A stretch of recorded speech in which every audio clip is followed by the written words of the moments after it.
ఒక కంప్లైంట్ ఇచ్చాం. ఈ రాష్ట్రంలో చంద్రబాబు నాయుడు గారు డైవర్షన్ పాలిటిక్స్ ఏ విధంగా చేస్తారో, ఆంధ్రజ్యోతి రాధాకృష్ణ గారు కూడా ఏదో డైవర్షన్ పాలిటిక్స్ లాగా చేస్తూ ఉన్నాడు.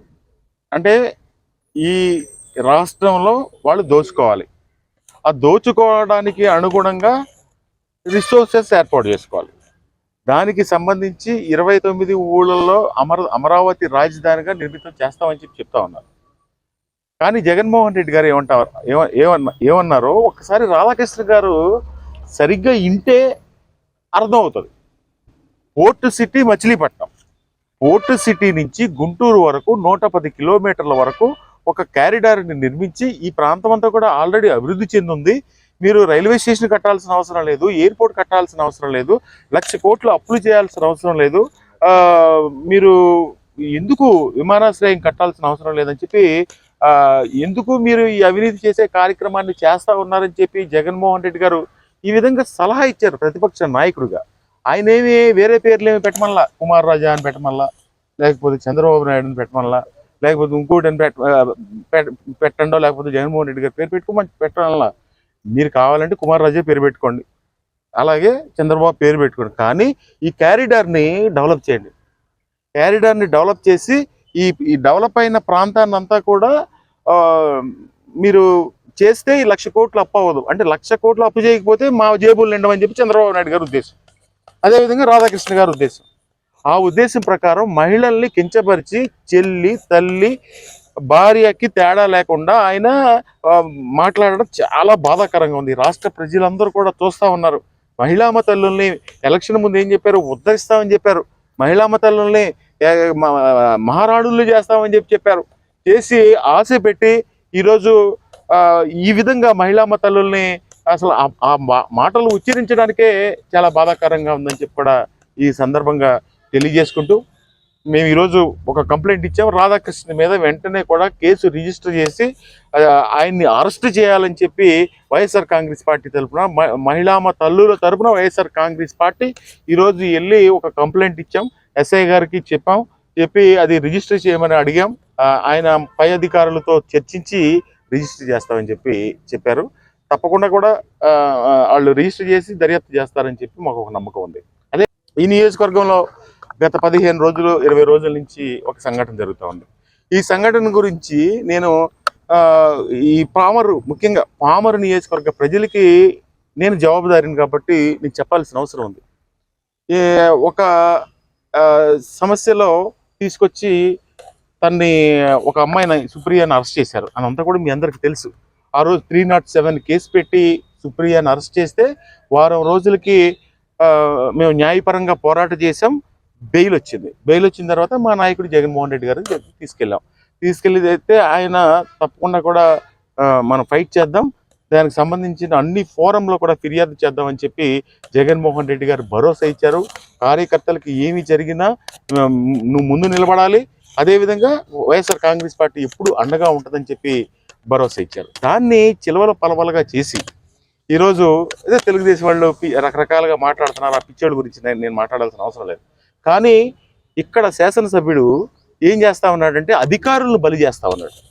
307 కట్టించి ప్రెజర్ పట్టుకొచ్చి పాపం సుభాకర్ అనే సిఏ గారిని ప్రెజర్ పెట్టించి 307 పెట్టిస్తే, మా కార్యకర్త మీద 307 పెట్టిస్తే మేము డెఫినెట్గా కూడా పోరాటం చేస్తాం, ఫైట్ చేస్తాం. కానీ ఈరోజు బలైపోయింది ఎవరంటే సుభాకర్ గారు, సిఐ గారు బలైపోయి ఆయన ఏదో ఒక అవినీతి పరుడుగా చిత్రీకరించి ఈరోజు అతను ఉన్నంతసేపు అన్నిటికీ ఉపయోగించుకుని ఈరోజు సుభాకర్ గారిని బలి చేసిన ఘనత ఈ శాసనసభ్యుడికి దక్కుద్దని చెప్పి కూడా ఈ సందర్భంగా మనం చేస్తా ఉన్నా.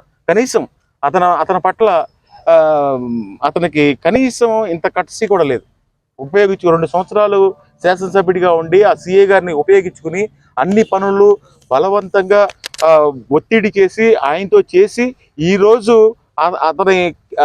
అతను మేము ఫైట్ చేస్తామంటే మీరే కదండి ఫైట్ చేసిందని మీరు అడగవచ్చు. మేము ఫైట్ చేస్తామంటే మా కార్యకర్తకి అన్యాయం జరిగింది కాబట్టి మేము ఫైట్ చేస్తూ ఉన్నాం. ఆ సిఐ గారు బలైపోయాడు. పోలీసులందరినీ కూడా బలి చేస్తూ ఉన్నాడు. పోలీసులందరినీ కూడా ఉపయోగించుకుంటా ఉన్నాడు. అతనికి సంబంధించిన మనుషులందరూ కూడా ఈ పోలీస్ మీద ప్రెషర్స్ తీసుకొచ్చి ఉపయోగిస్తూ ఉన్నాడు. అదేవిధంగా మన కలెక్టరేట్కి వెళ్ళి రెవెన్యూ వాళ్ళందరూ అవినీతి పరులు అంటాడు ఈ వర్ల కుమార్ రాజా. రెవెన్యూ వాళ్ళందరూ అవినీతి పరులు ఏంటంటే, ఆంధ్రజ్యోతి రాధాకృష్ణ గారు కూడా ఏదో డైవర్షన్ పాలిటిక్స్ లాగా చేస్తూ ఉన్నారు. అంటే ఈ రాష్ట్రంలో వాళ్ళు దోచుకోవాలి, ఆ దోచుకోవడానికి అనుగుణంగా రిసోర్సెస్ ఏర్పాటు చేసుకోవాలి. దానికి సంబంధించి 29 ఊళ్ళల్లో అమరావతి రాజధానిగా నిర్మితం చేస్తామని చెప్పి చెప్తా ఉన్నారు. కానీ జగన్మోహన్ రెడ్డి గారు ఏమన్నారో ఒకసారి రాధాకృష్ణ గారు సరిగ్గా ఇంటే అర్థమవుతుంది. Port city Machilipatnam, port city నుంచి గుంటూరు వరకు 110 కిలోమీటర్ల వరకు ఒక క్యారిడార్ని నిర్మించి ఈ ప్రాంతం అంతా కూడా ఆల్రెడీ అభివృద్ధి చెందింది. మీరు రైల్వే స్టేషన్ కట్టాల్సిన అవసరం లేదు, ఎయిర్పోర్ట్ కట్టాల్సిన అవసరం లేదు, 1,00,000 కోట్లు అప్పులు చేయాల్సిన అవసరం లేదు, మీరు ఎందుకు విమానాశ్రయం కట్టాల్సిన అవసరం లేదని చెప్పి, ఎందుకు మీరు ఈ అవినీతి చేసే కార్యక్రమాన్ని చేస్తూ ఉన్నారని చెప్పి జగన్మోహన్ రెడ్డి గారు ఈ విధంగా సలహా ఇచ్చారు ప్రతిపక్ష నాయకుడిగా. ఆయన ఏమి వేరే పేర్లు ఏమి పెట్టమల్లా, కుమార్ రాజా అని పెట్టమల్లా, లేకపోతే చంద్రబాబు నాయుడుని పెట్టమల్లా, లేకపోతే ఇంకోటి పెట్టండో, లేకపోతే జగన్మోహన్ రెడ్డి గారి పేరు పెట్టమల్లా. మీరు కావాలంటే కుమార్ రాజా పేరు పెట్టుకోండి, అలాగే చంద్రబాబు పేరు పెట్టుకోండి, కానీ ఈ క్యారిడార్ని డెవలప్ చేయండి. క్యారిడార్ని డెవలప్ చేసి ఈ డెవలప్ అయిన ప్రాంతాన్ని అంతా కూడా మీరు చేస్తే 1,00,000 కోట్లు అప్పు అవ్వదు. అంటే 1,00,000 కోట్లు అప్పు చేయకపోతే మా జేబులు నిండవని చెప్పి చంద్రబాబు నాయుడు గారి ఉద్దేశం, అదేవిధంగా రాధాకృష్ణ గారి ఉద్దేశం. ఆ ఉద్దేశం ప్రకారం మహిళల్ని కించపరిచి చెల్లి, తల్లి, భార్యకి తేడా లేకుండా ఆయన మాట్లాడడం చాలా బాధాకరంగా ఉంది. రాష్ట్ర ప్రజలందరూ కూడా చూస్తూ ఉన్నారు. మహిళామ తల్లుల్ని ఎలక్షన్ ముందు ఏం చెప్పారు, ఉద్ధరిస్తామని చెప్పారు. మహిళామ తల్లుల్ని మహారాణులు చేస్తామని చెప్పారు. చేసి ఆశ పెట్టి ఈరోజు ఈ విధంగా మహిళామ తల్లుల్ని అసలు ఆ మాటలు ఉచ్చరించడానికే చాలా బాధాకరంగా ఉందని చెప్పి కూడా ఈ సందర్భంగా తెలియజేసుకుంటూ, మేము ఈరోజు ఒక కంప్లైంట్ ఇచ్చాము. రాధాకృష్ణ మీద వెంటనే కూడా కేసు రిజిస్టర్ చేసి ఆయన్ని అరెస్ట్ చేయాలని చెప్పి వైఎస్ఆర్ కాంగ్రెస్ పార్టీ తరఫున, మహిళామ తల్లుల తరఫున వైఎస్ఆర్ కాంగ్రెస్ పార్టీ ఈరోజు వెళ్ళి ఒక కంప్లైంట్ ఇచ్చాం. ఎస్ఐ గారికి చెప్పి అది రిజిస్టర్ చేయమని అడిగాం. ఆయన పై అధికారులతో చర్చించి రిజిస్టర్ చేస్తామని చెప్పి, వీళ్ళకి సేవ చేయడం కోసం వాళ్ళు చదువుకుని ఉద్యోగాల్లోకి వచ్చి రెవెన్యూ వ్యవస్థే లేకపోతే ఈరోజు ఈ సిస్టమ్ అంతా ఎక్కడికి వెళ్తుంది? ఆ రెవెన్యూ వాళ్ళని అవినీతి పరులను చేసేసాడు. అసలు అవినీతి పరుడు అని రెవెన్యూ వాళ్ళని ఎవరన్నా అన్నారంటే దానికి కారణం ఈ వర్ల కుమార్ రాజా. ఈ వర్ల కుమార్ రాజా వలన వాళ్ళు అవినీతి పరులుగా ముద్రేసుకున్నారు.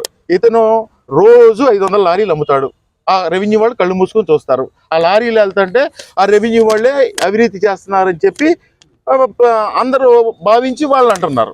అట్లాగే ఇక్కడ చెరువులు తవ్వితే ఒక్కొక్క చెరువుకి 10 లక్షల రూపాయలు నువ్వు తీసుకుంటే ఆ రెవెన్యూ వాళ్ళని అవినీతి పరులు చేశారు. వాళ్ళ పోస్టింగ్కి నువ్వు కనీసం ఇక్కడ 5 ఎంఆర్ఓ వాళ్ళ దగ్గర నుంచి 5-10 50 లక్షలు నువ్వు వసూలు చేసావు. వాళ్ళు ఏం చేస్తారు? వాళ్ళ ఉద్యోగాలు ఎంత, వాళ్ళ జీతాలు ఎంత, వాళ్ళ కుటుంబాలను పోషించుకోవాల్సిన అవసరం లేదా? నీ కుటుంబం నిండితే చాలా, నీ పొట్ట నిండితే చాలా, మీ నాన్న పొట్ట నిండితే చాలా. అది ఒక్కసారి ఆలోచించండి. అదేవిధంగా నువ్వు చేసే అవినీతి వల్ల ఎంతమందికి చెడ్డ పేరు వస్తుందంటే అధికారులందరూ కూడా బలైపోతారు ఒకరికొకరుగా. పామరు నియోజకవర్గంలో ఉద్యోగం చేయాలంటే ఈయన అవినీతికి తట్టుకోలేక, ఇతనికి డబ్బులు ఇవ్వలేక కనీసం ఒక కానిస్టేబుల్ కానీ ఒక విఆర్ఓ కానీ వచ్చి ఇక్కడ కనీసం పామరులో పనిచేయడానికి వాళ్ళు ఎక్కడ కూడా ఇంట్రెస్ట్ చూపించట్లేదు.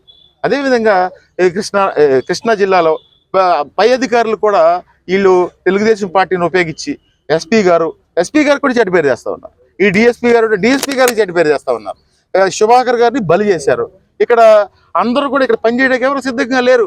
దీనికి కారణం ఈ వర్ల కుమార్ రాజా అని చెప్పి మనం చేస్తా ఉన్నాం. ఎప్పుడు మేము అధికారులను గౌరవిస్తాం, రెవెన్యూ వారిని గౌరవిస్తాం.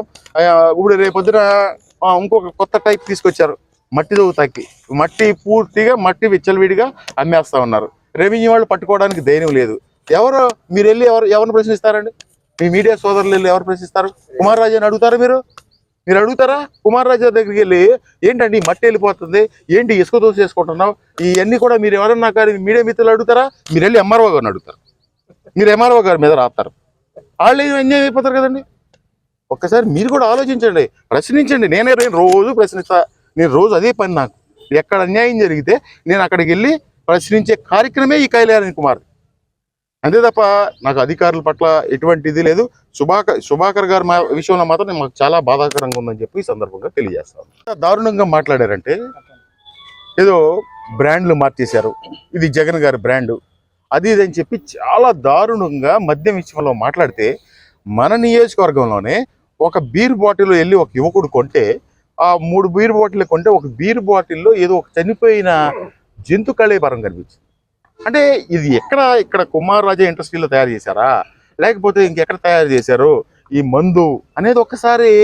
అంటే నేను ఎందుకు అతను ఏమి ఎటకరంగా నాకు మాట్లాడింది, డ్యూ రెస్పెక్ట్ ఎమ్మెల్యే గారు, నాకు ప్రజల చేత ఎన్నుకోబడ్డాడు, నేను కాదనట్లా. కానీ ఆ కల్తీ మధ్య విషయంలో ఇంతవరకు స్పందించాడు.